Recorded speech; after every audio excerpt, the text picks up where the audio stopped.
What's up, everyone? I got a new video for y'all today. I'm gonna go over my new pedal box assembly, my wiring situation, my progress so far with the car, and short-term plans. So this video should have a couple of updates for y'all on this. Okay, so this is the new pedal assembly. It's gonna run 3 master cylinders. I'm gonna have to convert the clutch to hydraulic, and then 1 master cylinder for the front, 1 for the back with a bias bar, so that way I can adjust it as I go. But this is actually a really nice and small unit, and it was reasonably priced. It wasn't over $1,000. And as I install this into my car and get it all set up, I'm gonna put the plate back over it and then recarp it with mats all over it, so it kind of looks original with race pedals. So initially, I had only planned for 2 reservoir tanks just for my brakes, but it looks like I'm going to need a hydraulic clutch as well, so I will need to order a 3-section bracket instead of this 2. I contemplated buying 1 single just for the clutch and then placing it somewhere else, but I don't like the way that the bolt was looking on that, because this center bolt that locks it down was going to be one on the side, and I didn't like that on the single, so I feel like the triple would be better because you got the 2 sides and then the locks in the center. So I'm going to be ordering that to replace this.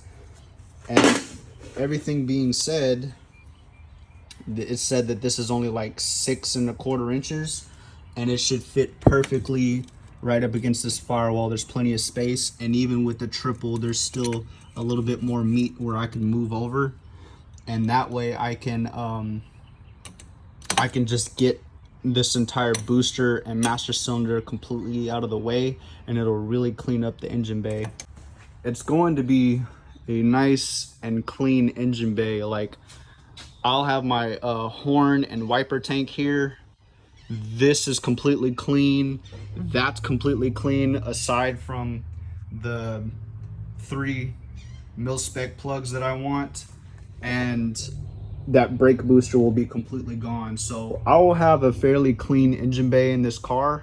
It'll be nice and neat. And I'm going to remake this intake for the carbureted setup. Instead of it coming around, it'll go straight back. And then I will make some ducting for the radiator to come up and out through the hood. I know that this looks a bit more haggard than usual, but I really want my engine bay to be nice and clean. And so in the future, whenever I make a better inner fender liner, it'll like start sealing up the gaps and everything. But all this wire being gone, and also dealing with my brake booster master cylinder situation, this is going to be cleaned out. And so overall, I'm going to have a pretty nice and neat engine bay, considering that I'm going carbureted. So all the extra wiring is going to be gone. It's going to be the bare minimum intake and radiator hoses, and that's pretty much all you're going to see. I think for the entire engine, you'll only see 1 piece of wire about yay big, and then that's it. And then to wire the engine, the body, and the starter alternator, there's going to be about three of these mil specs. 1, 2, 3, and then that's it. That's all you're going to see in the engine bay, is just engine, that wiring, and that's it, aside from, you know, radiator and intake. But it's going to be a very clean engine bay, and I think it'll turn out nicely as it slowly becomes more and more polished. The reason that I am going to great lengths for my pedal assembly is because these are my brake lines. That is the passenger front and the complete rear. And I've already dented one of the feet for my radiator because my car already sits so low. So all it takes is a speed bump to completely blow out my brakes. And I don't like that. Ideally, what I would want is underneath the tanks, I would have firewall fittings right here, and it would run along the back of the engine up and out of the way, So instead of coming through the front of the wheel to the brakes, I would actually like to flip the brake lines. I want to unplug them, feed them around, and then lock them back in, and then feed it through the back. And coming off of the firewall, it'll feed through both of the side holes on each side of the engine. There's another one that is over here. So as the brake lines come from the firewall on the back side of the engine and they feed through these holes, they will wrap around through the back, nice, neat, and tight, and they will feed into this side of the brake line after I flip them. And so that way I can actually finish welding this area right here. That's why I couldn't weld the bottoms. I'm gonna have to grind that away, and obviously this is in the way, so moving the brake lines will make this better and it will get them off the ground. It's really difficult for people with newer cars to want to just start ripping all the wiring out, but I feel like there might be failed components, probably from moisture in the air, or maybe there's a damaged wire that I couldn't see.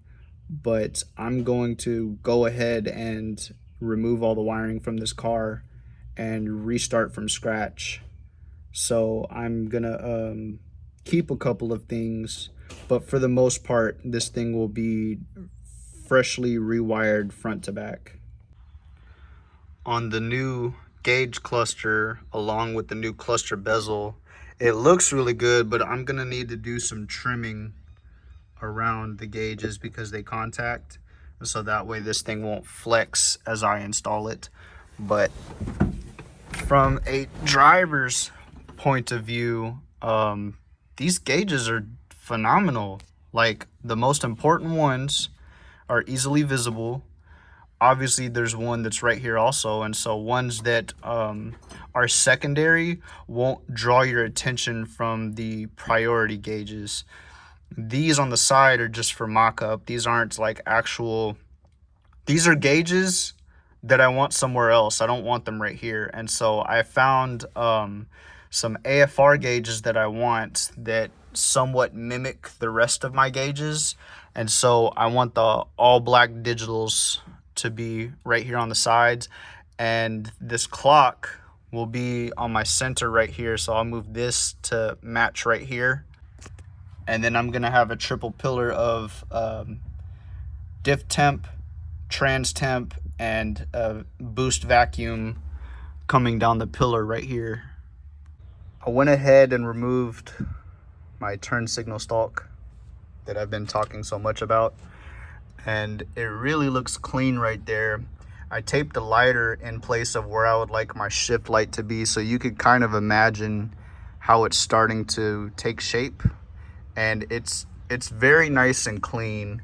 I don't want anything extra all up in your face. I just want the bare minimum to actually drive the car. Now, I'm not talking about skin and bones, but some of this stuff is just unnecessary.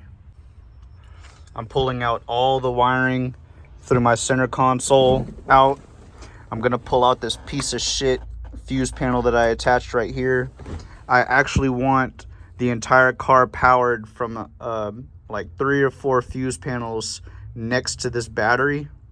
So there'll be 3 or 4 running the entire car, and then I'll be able to cover all this up. And I would like to make a cubby right here for luggage. So there will be something for a duffel bag for the passenger, and then a matching one on the driver's side, and it will cover all of this. The fire extinguisher, the battery, all the fuse boxes, the carpet will come up nice, and then it'll be covered the entire face down, and then it will have the cubbies maybe with a net towards the back. The height of the pedals doesn't seem to interfere with my steering column or anything like that. Ideally, for those that own a new Edge, the perfect pedal height is right where the dead pedal is at full extension. So if you can put your foot all the way down and it stops at the dead pedal, that is like right in the sweet spot. Now with the pedal box, being that it catches on the firewall, it doesn't quite reach all the way to where I want it with the dead pedal. And so it'll, I mean, that's got to be like what, 4 or 5 inches. The original pedals go way too far back, but on the new pedal box, it's catching right in the crevice of the firewall. So these are too far forward. I'm going to mount them where they are and use them with my seat set a little bit further back, but in the future I'm going to cut away into the firewall, set the pedals back a couple inches so that they line up right where I want them, and then I'll be able to carpet over everything. And so just for right now, I'm going to bolt them into place and use them like this. As mentioned on the firewall of my car, I want the majority of it to use these mil-spec connectors, and so I'm going to have a lot of wiring run through my center console with these mil-spec connectors. And the idea is that I can unplug each component at a time. So unplug the back and unplug the front, and then all the wires come out with the center console as one piece. And so that way, if I pull out, I'm not gonna have a bunch of miscellaneous connectors as such. I can just have one big one for everything, and then that way I can take the switch panel out as one, I can take the console out as one, or I can hit my battery disconnect and then start doing stuff from the back. But it'll have 3 of these large ones, or 2 large ones at the back, and then one of these for all the fuse boxes, and then it'll have one of these up front, and then one for the battery up front. And I'll play with the idea, but for the most part, I just know that as I finish the center console, this is going to be covered, this is going to be filled in, so it'll be nice and smooth. I'll start setting switches into everything, and I'm going to make this out of fiberglass and then use Alcantara to match this original color. And the shifter area will be completely covered because I'm going to pull it back to roughly this area. As far as my engine swap is concerned, I already have my distributor. Y'all saw I already have the carburetor. I have the motor mounts. I have the bell housing. I just got the flywheel.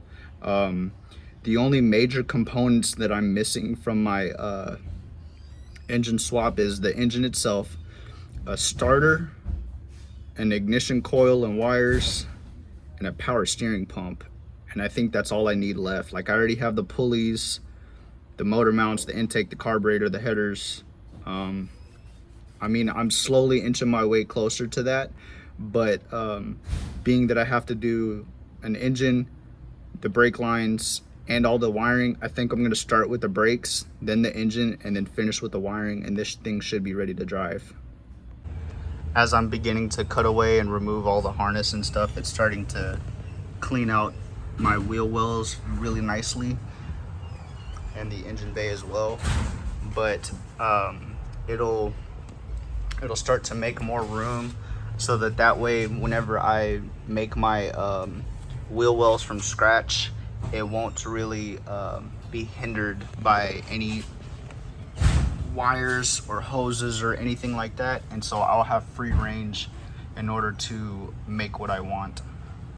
That's going to be it for this video. I'm not really used to making longer videos, and so I will have to get back in the groove of making videos and then getting accustomed to making long videos. So I will try to keep this somewhat short, but I will upload more in the future. As soon as I get my hands on the engine that I need, I will be doing a swap, hopefully before summer. So fingers crossed that everything goes according to plan. But I can say that before I do the engine swap, I will probably be making progress on the brakes. So it might not be an engine swap, but it's something. And man, this car really needs the brakes redone. So until next time, I will see y'all later.